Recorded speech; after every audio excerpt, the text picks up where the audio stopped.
তো হচ্ছে এক ধাক্কায় রেকর্ড পরিমাণ বাড়লো বাণিজ্যিক সিলিন্ডারের দাম। 19 কেজি সিলিন্ডারের দাম বাড়লো প্রায় 993 টাকা। কলকাতায় নতুন দাম হলো 3002 টাকা। আগে দাম 2008 টাকা ছিল, প্রায় 1000 টাকার কাছাকাছি দাম বৃদ্ধি। জানুয়ারি থেকে ধারাবাহিক দাম বৃদ্ধি হচ্ছে। চরম সংকটের মধ্যে পড়তে হচ্ছে হোটেল, রেস্তোরাঁ, বিভিন্ন ব্যবসায়ীদের। এক্ষেত্রে ফের খাদ্য দ্রব্যের দাম অর্থাৎ দাম বাড়তে পারে বলে এমন একটা আশঙ্কার জায়গা তৈরি হয়েছে। আবারও নতুন করে গ্যাসের দাম বৃদ্ধি, বাণিজ্যিক সিলিন্ডারের দাম বৃদ্ধি বলে যেমনটা জানা যাচ্ছে, প্রায় 1000 টাকার কাছাকাছি এই দাম বৃদ্ধি। নতুন দাম হলো কলকাতায় 3002 টাকা। 2002 টাকা ছিল। খাদ্যদ্রব্যের দাম বৃদ্ধির একটা আশঙ্কার জায়গা তৈরি হয়েছে। একদিকে ভোটের ফলাফল আসতে বেশ কিছুটা সময় এখনো বাকি রয়েছে। কলকাতায় বাড়ল বাণিজ্যিক যে সিলিন্ডারের দাম, প্রায় ভোট মিটতেই দাম বাড়ল বাণিজ্যিক গ্যাসের। বিশিষ্ট অর্থনীতিবিদ মহানন্দা কাঞ্জিলাল আমার সঙ্গে যোগ দিয়েছেন। মহানন্দাদি, ভোট মিটতেই বাণিজ্যিক গ্যাসের দাম বাড়লো এবং শুধু তাই নয়, এক লাফে প্রায় 1000 টাকা ছুঁয়েছে দাম বৃদ্ধি। গৃহস্থের ক্ষেত্রে যদিও কিছুটা স্বস্তি, কিন্তু এরপর কি কি দিক থাকছে দাম বৃদ্ধির, কিভাবে দেখছেন? দেখো, মধ্যপ্রাচ্যের যুদ্ধ যবে থেকে শুরু হয়েছে তবে থেকেই কিন্তু দাম বাড়ার প্রবণতা ভীষণভাবে রয়েছে। এবং ভারতবর্ষে অলরেডি গ্যাসের দাম কিছুটা বেড়েছিল, আবারও বাড়লো। এবং সব থেকে যেটা ভয়ের ব্যাপার, গ্যাস এখন শুধুমাত্র যে নিম্ন মধ্যবিত্ত উচ্চবিত্তরা ব্যবহার করে না, নিম্ন মধ্যবিত্ত মানুষ সবাই ব্যবহার করে। কাজেই তাদের জীবনযাত্রার উপরে এটা অত্যন্ত খারাপ প্রভাব পড়বে। এবং সব থেকে বড় কথা হচ্ছে যে পেট্রোল ডিজেলের দাম, যেটা এখনো পর্যন্ত বাড়েনি, কিন্তু সেটা বাড়ারও কিন্তু সম্ভাবনা রয়েছে। তাহলে তো সার্বিকভাবে একটা মূল্য বৃদ্ধি ভারতীয় অর্থনীতিতে প্রভাব ফেলবে। এবং নিশ্চয়ই গরিব মানুষ তো সব থেকে বেশি এতে অ্যাফেক্টেড হয়। এবং সব ক্ষেত্রেই আমরা দেখতে পাচ্ছি যে এই যে মূল্য বৃদ্ধি, টাকার দাম অলরেডি একেবারে ভীষণ নিচে চলে এসেছে। অর্থনীতির অবস্থা খুবই সংকটজনক যতদিন না এই মধ্যপ্রাচ্যের যুদ্ধ বন্ধ হচ্ছে। কারণ এখন বিশ্বায়িত পৃথিবীতে তো আলাদা করে কোনো দেশ বাঁচতে পারে না, কোনো না কোনো দেশের সঙ্গে তাদের বাণিজ্য সম্পর্ক, অর্থনৈতিক সম্পর্ক জড়িয়ে থাকে। এবং দীর্ঘদিন ধরে এই যে যুদ্ধ, একটা রাশিয়ার যুদ্ধ চলছে, তার একটা প্রভাব, তার উপর আবার মধ্যপ্রাচ্যের যুদ্ধ। আর মধ্যপ্রাচ্য হচ্ছে এমন একটা জায়গা, হরমুজ প্রণালী, সেখান দিয়ে মেজরিটি আমাদের সমস্ত যে আমদানি সেটা হয়।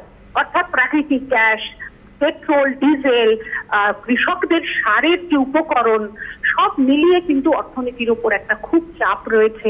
এবং পৃথিবীর অন্যান্য দেশেরও রয়েছে, ভারতবর্ষেও কিন্তু একইভাবে এই চাপের মধ্যে রয়েছে। বেশ, মহানন্দাদের ধন্যবাদ জানাই সময় দেওয়ার জন্য। বিশিষ্ট অর্থনীতি বিশেষজ্ঞ মহানন্দা কাঞ্জিলালের আমরা প্রতিক্রিয়া পেলাম। তৃণমূলের রাজ্য সহ সভাপতি জয়প্রকাশ মজুমদার আমার সঙ্গে রয়েছেন। জয়প্রকাশ দা, ভোট মিটতে না মিটতেই বাণিজ্যিক গ্যাসের দাম বাড়লো। যদিও গৃহস্থের গ্যাসের দাম বাড়েনি, কিন্তু বাণিজ্যিক গ্যাসের দাম বৃদ্ধি মানেই তো একটা খাদ্যদ্রব্যের দাম বৃদ্ধির একটা আশঙ্কা জায়গা থেকেই যাচ্ছে। কিভাবে দেখছেন? প্রায় 1000 টাকাও দাম বাড়লো। শুধু তাই নয়, ঘটনা হচ্ছে যে অটো যে গ্যাসে চলে সেই গ্যাসের দামও বেড়েছে। চারিদিকে গ্যাসের দাম বাড়া মানে হচ্ছে যে মধ্যবিত্ত লোকের সংসারে আগুন জ্বলা। এবং বিজেপির পক্ষ থেকে বলা হচ্ছে সকাল বিকেল দুবার মোদির নাম করলে পেট ভরে যাবে। গ্যাসের দাম বাড়ছে তো কি হয়েছে, মোদির নাম করো, পেট ভরবে, খেতে হবে না আর সামনের দিন। এইরকম অবস্থায় গরিব মানুষের, মধ্যবিত্তের সংসার চালানো দায় হয়ে উঠবে। এবং আমি বলবো 2029-এ মোদী বিদায় কাব্য দিয়ে এই যন্ত্রণার শেষ হবে। ধন্যবাদ জানাই জয়প্রকাশ দা সময় দেওয়ার জন্য। জয়প্রকাশ মজুমদার আমাদের সঙ্গে ছিলেন। ভোট মিটতে দাম বাড়লো বাণিজ্যিক গ্যাস সিলিন্ডারে, প্রায় 994 টাকার কাছাকাছি দাম বেড়েছে। 1000 টাকা ছুঁই। যদিও কিছুটা স্বস্তি যে গৃহস্থের যে গ্যাসের দাম সেটা কিছুটা বাড়েনি, কিন্তু তারপরেও একটা অর্থনীতিতে প্রভাব পড়বে এমনটা একটা আশঙ্কার জায়গা তো তৈরি হচ্ছে। সেই সম্ভাবনার কথা জানালেন অর্থনীতিবিদ মহানন্দা কাঞ্জিলাল। এবং যদি দেখা যায় যে ইরান ইসরায়েলের যুদ্ধের পরে একটা যথেষ্ট প্রভাব পড়তে শুরু করেছে। একদিকে গ্যাসের একটা তীব্র আকাল ছিল, একের পর এক জানুয়ারি মাস থেকে অর্থাৎ চলতি বছরের একেবারে নতুন মাস থেকে শুরু থেকে বাণিজ্যিক গ্যাসের দাম ক্রমাগত হারে বৃদ্ধি পেয়েছে। 19 কেজি সিলিন্ডারের দাম বৃদ্ধি প্রায় 994 টাকার কাছাকাছি। কলকাতায় নতুন দাম দাঁড়ালো 3208 টাকা। সঙ্গে কলকাতার পাশাপাশি মুম্বাই দিল্লিতেও বাণিজ্যিক গ্যাসের যে দাম বেড়েছে এমনটাও কিন্তু একটা জানা যাচ্ছে। দাম বাড়তে পারে, সাধারণ মানুষের নাভিশ্বাস উঠতে পারে, এমনটাও মনে করা হচ্ছে এই মুহূর্তে দাঁড়িয়ে। বিজেপি সাংসদ রাহুল সিনহা রয়েছেন আমার সঙ্গে। রাহুল দা, কলকাতায় বাড়লো বাণিজ্যিক গ্যাসের দাম প্রায় 1000 টাকার কাছাকাছি, ভোট মিটতে না মিটতেই। বিষয় হচ্ছে ভোট মেটানা বেটার সাথে এটা আমরা জুড়ছি কেন?